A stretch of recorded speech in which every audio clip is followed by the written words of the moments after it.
Hormuz में America की नाकेबंदी के बीच में कई घटनाएं एक साथ घट रही हैं और ऐसा लग रहा है कि शायद अमेरिका की नाकाबंदी कुछ हद तक नाकाम भी हुई है, क्योंकि वहां से चीन का जो टैंकर है वो भी आ गया। भारत का भी इस नाकाबंदी के बाद में जो सबसे पहला टैंकर आया संजय जी, वो भारत का टैंकर आया है। और अब ऐसा लग रहा है कि शायद बातचीत फिर से, क्योंकि ईरान इच्छुक दिख रहा है इस बार। ईरान बार बार अब ये कह रहा है कि वो बातचीत करना चाहता है, लेकिन उसकी बात को भी ध्यान से सुना जाए।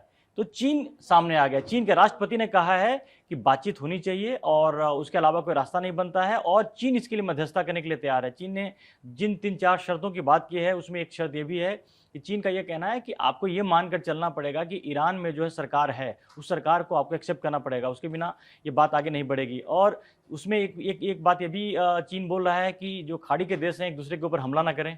और अब ये तमाम चीज़ों के बीच में अब लग रहा है संजय जी, क्योंकि जो स्थितियां बन रही थी कि लड़ाई झगड़ा जो भी हो, लेकिन अब जब से ये बातचीत टूटी है उसके बाद भी कुछ ऐसा अग्रेसिव पोस्टर न ईरान दिखा रहा है न अमेरिका दिखा रहा है। अमेरिका ने हालांकि जो ब्लॉकेट की धमकी दी उसका बड़ा सीधा सीधा है कि जिस तरह से ईरान हॉर्मुज से बाकी शिप को नहीं निकलने दे रहा, टैंकर्स को नहीं निकलने दे रहा, खासकर जो अमेरिका से संबंधित हैं या अमेरिका के दोस्त हैं उससे, तो अब अमेरिका ने एक दबाव बनाने के लिए उस पर किया है। लेकिन एक बात सही है कि ईरान के सामने बहुत विकल्प नहीं बचे हैं, क्योंकि अमेरिका ने जिस तरह से अपनी नेवी को वहां पर एक्टिवेट कर दिया है, वहां पर उसके दो युद्धपोत हैं, दो उसके मरीन हैं, जो एटॉमिक मरीन है, बहुत सारी चीजें हैं, और 150 फाइटर प्लेन भी वहां पर हैं।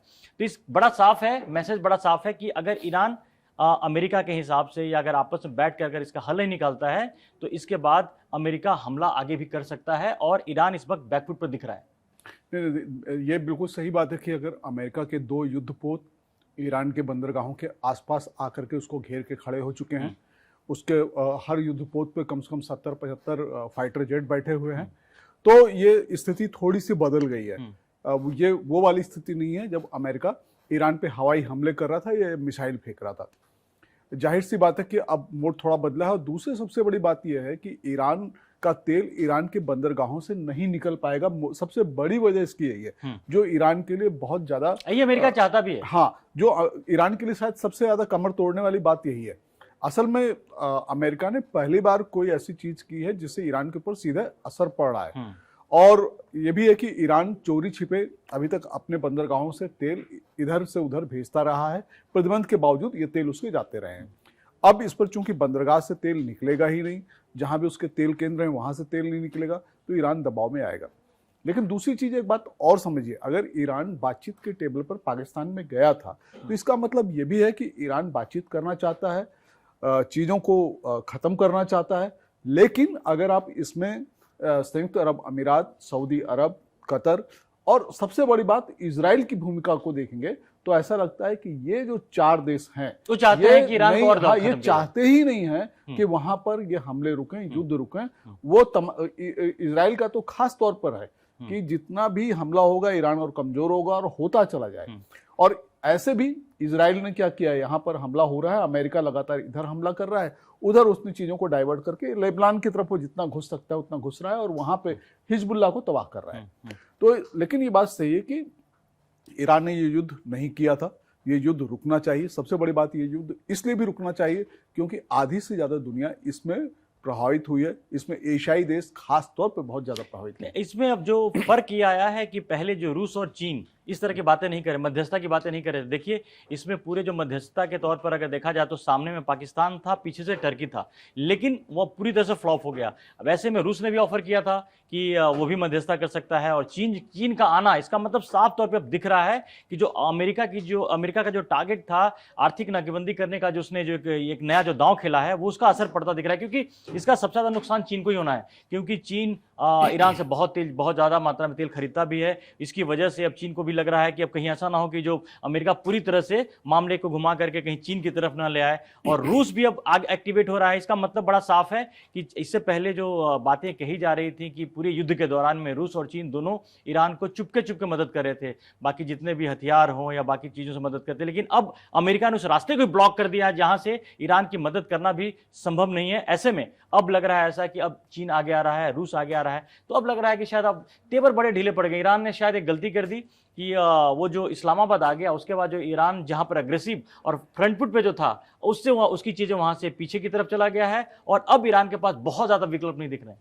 ये देखिए, जिस तरह से युद्ध हुआ और 1 महीने से ज्यादा ये युद्ध खिंचा, उसके बाद ईरान के पास भी कोई और विकल्प था नहीं कि वो बातचीत के टेबल पर नहीं आए, क्योंकि सबसे ज्यादा बर्बादी आप देखिए उसकी हुई है, उसके लोग सबसे ज्यादा मरे हैं, आर्थिक तौर पर भी वो पहले से ही बदहाल है और ज्यादा बदहाल हुआ है। तो बातचीत के टेबल पर उसको आना था। हाँ, लेकिन ये बात सही कि वो ये पूरा जता रहा था कि हम आपकी सारी बात नहीं मानेंगे, हम दबाव में बातचीत नहीं करेंगे। बातचीत के टेबल पर वो आया, और अभी भी मैं कर रहा हूं कि ईरान बातचीत का इच्छुक शायद अमेरिका से ज्यादा है। और पर्दे के पीछे ये हो रहा है कि ईरान अपने फीलर्स रूस और चाइना को भेज रहा है, इसीलिए रूस ने कहा भी है ना कि उसके जो यूरेनियम जो है वो अपने पास रख सकता है। बिल्कुल बिल्कुल, ये पूरे के पूरे फिलर्स वो रूस और चाइना को भेज रहा है कि अब आप इसमें बीच में आओ और हमारी मदद करो। और इसी वजह से रूस और चाइना बीच में आ रहे हैं, और वो अब मध्यस्थता की एक तरह से उस रोल में आ चुके हैं। या कहने को ये कह सकते हैं कि ट्रंप पहली बार शायद एक ऐसा इफेक्टिव दांव खेले हैं कि जिससे ईरान दबाव में आया। इससे पहले हालांकि लगातार हमलों के बावजूद भी ईरान पीछे नहीं हट रहा था, लेकिन जो ब्लॉकेड वाला जो दांव है ये बेशक बाकी पूरी दुनिया के लिए, और काफी हद तक जैसे डोनाल्ड ट्रंप ने खुद ही दावा किया था कि जब ब्लॉकेड के उस समय में करीब 54 शिप वहां से निकले, इसका मतलब है कि जो हॉर्मुज से बाकी जो टैंकर्स हैं वो बड़े आराम से निकल रहे हैं। जो अमेरिका चाह रहा है कि जो ईरान को ब्लॉक करने का जो उसका जो मेन है, कुछ ये नहीं कह रहा है कि सारे देशों के टैंकर्स रोकेंगे या कुछ करेंगे, लेकिन जो चीन की तरफ, चीन का क्योंकि ज्यादा ईरान से ही तेल खरीद के ले जाता है, तो मेनली वो ईरान के टैंकर्स को ब्लॉक कर रहा था, ईरान को ब्लॉक कर रहा था। इसमें अब बात आगे बढ़ती दिख रही है। तो अब यहाँ पर आप इसको कैसे देख रहे हैं कि अब क्या अब बातचीत अगर चीन मध्यस्थता करता है या रूस मध्यस्थता करता है तो क्या अमेरिका इसके लिए राजी होगा क्या? क्योंकि चीन के बीच में आने का साफ मतलब है कि वहां फिर अमेरिका के जो दांव पे पीछे वाले जो होते नहीं, पाकिस्तान तो उनका बिल्कुल जैसे पाकिस्तान को कह रहे तो पाकिस्तान कर रहा था, लेकिन अगर चीन इसमें मध्यस्थ अगर बन जाता है, यहाँ पर अमेरिका के लिए मुश्किलें होंगी जब बातचीत का जब एक टेबल पे दोनों तीनों देश अगर आते हैं तो। देखिए, इसमें बातचीत अगर आप इस्लामाबाद पे देखिए तो बातचीत कहाँ अटकी? बातचीत तो सबसे ज्यादा अटकी परमाणु निरस्त्रीकरण को लेकर के। उसने वहां से अमेरिका पूरा का पूरा जो इनरिच्ड यूरेनियम है वो हटाना चाहता है, और ईरान अब नहीं मान रहा है। और हैरानी की बात यह है कि वही 1 महीने पहले जब अमेरिका के साथ ईरान की बातचीत हो रही थी तो ईरान इस बात के लिए तैयार था, ठीक है हम परमाणु हथियार नहीं बनाएंगे, लेकिन उसके बावजूद अमेरिका ने उसके ऊपर हमला किया। अब स्थिति यह है कि ईरान निश्चित रूप से चाहता है कि युद्ध रुके, समझौता हो, और अमेरिका भी चाहता है, क्योंकि अमेरिका में भी आप देखिए महंगाई बहुत बढ़ गई है, पेट्रोल के दाम बहुत बढ़ गए हैं।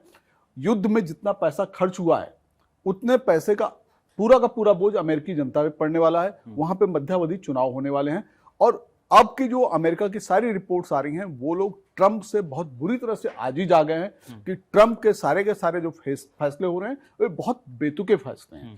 तो ट्रंप को भी बीच का एक ऐसा रास्ता निकालना है जहां पर वो कह सकें कि विनर के तौर पे दिखें, कि हम वाकई विनर में, और हमने अपने हिसाब से ईरान को दबाया है, झुकाया। लेकिन बड़ा सवाल ये भी है कि जो संवर्धित यूरेनियम है अगर रूस के पास होता है तो क्या अमेरिका इस बात को लेकर के उसको खतरा नहीं रहेगा कि रूस ईरान का दोस्त है? अगर एक दोस्त के पास अगर उसका परमाणु बम बनाने का जो जरिया है जो अगर उसके पास जाता है तो इस बात की क्या गारंटी है कि रूस उसको दोबारा वापस नहीं दे देगा? देखिए, ये बात आप समझिए कि ईरान ये मान के चल रहा है कि अगर उसको कोई समझौता वार्ता करना है या अपने देश को शांति से रखना है और प्रॉस्परस भी करना है तो उसको परमाणु हथियार तो बंद करना ही पड़ेगा। ये बहुत शुरू से है, उसके विकल्प तो है नहीं, उसका कोई विकल्प है नहीं। इसलिए ज्यादा बेहतर है कि वो इस इनरिच्ड यूरेनियम को अमेरिका को दे दे, उसके बजाय वो रूस को दे दे या चाइना को दे दे। इससे तो यह है कि वो सुरक्षित रहेगा, और हो सकता है कभी स्थितियां बदलें तो वो ईरान को वापस भी मिल जाए। तो वही बात है ना कि ईरान चाहता था परमाणु बम बनाना, और उस परमाणु बम से वो इजराइल और अमेरिका को खत्म करना चाहता था, लेकिन अभी हालात ये हैं कि ईरान को खुद को बचाना उसके लिए बहुत मुश्किल हो रहा है, और उसका जो सेंटर अभी भी प्रॉब्लम हुई है कि परमाणु बम की वजह से जो यूरेनियम उसके पास पड़े हुए संवर्धित यूरेनियम वही उसके लिए जी का जंजाल बन गया है। तो ऐसे में अब ईरान आगे क्या अपने जी के जंजाल को कहीं ट्रांसफर करेगा, क्या वो कहीं किसी तीसरे देश के पास रखा जाएगा, क्या होगा? ये बातें तो बात की हैं, लेकिन फिलहाल ये जरूर साफ दिख रहा है कि ईरान अब बातचीत करने के लिए अमेरिका से ज्यादा अभी इच्छुक दिख रहा है, और उसके पास अब ज्यादा विकल्प भी नहीं बचे हैं। ऐसे में रूस और चीन जिस तरह से आगे बढ़ रहे हैं तो ऐसा लग रहा है कि अब शायद बातचीत का एक दूसरा दौर बहुत जल्द शुरू हो जाएगा, और अगर ऐसा होता है तो शायद इस बार हो सकता है कि बातचीत का कोई हल भी बाहर निकल के आ जाए। तो अभी तक आपने कड़क को सब्सक्राइब नहीं किया है तो जल्दी सब्सक्राइब करें। अब फिलहाल के लिए धन्यवाद।